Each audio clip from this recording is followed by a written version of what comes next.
Jeremias, 18 kabanata. Sinabi pa sa akin ng Panginoon, pumunta ka sa bahay ng magpapalayo, at doon ko sasabihin sa iyo ang nais kong sabihin. Kaya pumunta ako sa bahay ng magpapalayo, at nakita ko na gumagawa siya ng palayok. Kapag hindi maganda ang hugis ng palayok na ginagawa niya, inuulit niya ito hanggang sa magustuhan niya ang hugis. Pagkatapos, sinabi sa akin ng Panginoon, O mga mamamayan ng Israel, hindi ko ba magagawa sa inyo ang ginawa ng magpapalayok sa luwad na ito? Kung papaanong ang luwad ay nasa kamay ng magpapalayok, kayo rin ay nasa mga kamay ko. Kapag sinabi ko na ang isang bansa o kaharian ay babagsak at mawawasak, at ang bansa o kahariang iyon ay tumigil sa paggawa ng masama, hindi ko na itutuloy ang balak kong pagwasak sa kanila. At kapag sinabi ko naman na muling babangon at itatayo ang isang bansa o kaharian, at ang bansa o kahariang iyon ay gumawa ng masama at hindi sumunod sa akin, hindi ko na itutuloy ang balak kong paggawa ng mabuti sa kanila. Kaya sabihin mo sa mga taga-Huda at mga taga-Jerusalem na ito ang sinasabi ko. Makinig kayo, may binabalak akong kaparusahan para sa inyo. Kaya tumigil na kayo sa masasama ninyong pag-uugali. Ang bawat isa sa inyo ay magbago na ng ginagawa at pag-uugali. Pero sasagot ang mga tao, hindi maaari. Ipagpapatuloy pa rin namin ang aming gusto. Susundin namin ang nais ng matitigas at masasama naming puso. Kaya ito ang sinabi ng Panginoon. Tanungin ninyo sa ibang mga bansa kung may narinig na silang ganitong pangyayari. Ang mga mamamayan ng Israel ay nanatili sanang isang birhen, pero kasuklam-suklam ang mga bagay na ginawa nila. Natutunaw ba ang yelo sa mababatong bundok ng Lebanon? Natutuyo ba ang malalamig na batis doon?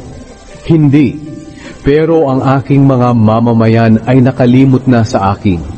Nagsusunog sila ng insenso sa walang kwentang mga Diyos-Diyosan. Iniwan nila ang tama at dating daan, at doon sila dumaan sa daang hindi mabuti, kung saan sila'y nadapa. Kaya magiging malungkot ang lupain nila at hahamakin magpakailanman. Ang lahat ng dumadaan ay mapapailing at mangingilabot. Pangangalatin ko sila sa harap ng mga kaaway nila, na parang alikabok na tinatangay ng hangin mula sa silangan. Tatalikuran ko sila at hindi ko sila tutulungan sa araw na lilipulin na sila. Pagkatapos sinabi ng mga tao, Hali kayo, gumawa tayo ng paraan para mapatigil natin si Jeremias. May mga pari rin tayong magtuturo sa atin ng kautusan. At may mga pantas din tayong magpapayo sa atin at mga propetang magpapahayag sa atin ng mensahe ng Diyos. Kaya gumawa tayo ng mga kwento laban sa Kanya at huwag na nating pakinggan ang mga sinasabi Niya.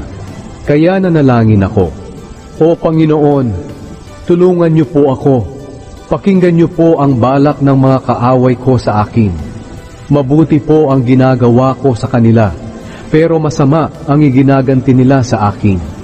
Humukay po sila para mahulog ako sa hukay na iyon, kahit na dumulog ako sa inyo at nanalangin na huwag niyo silang parusahan dahil sa galit niyo sa kanila.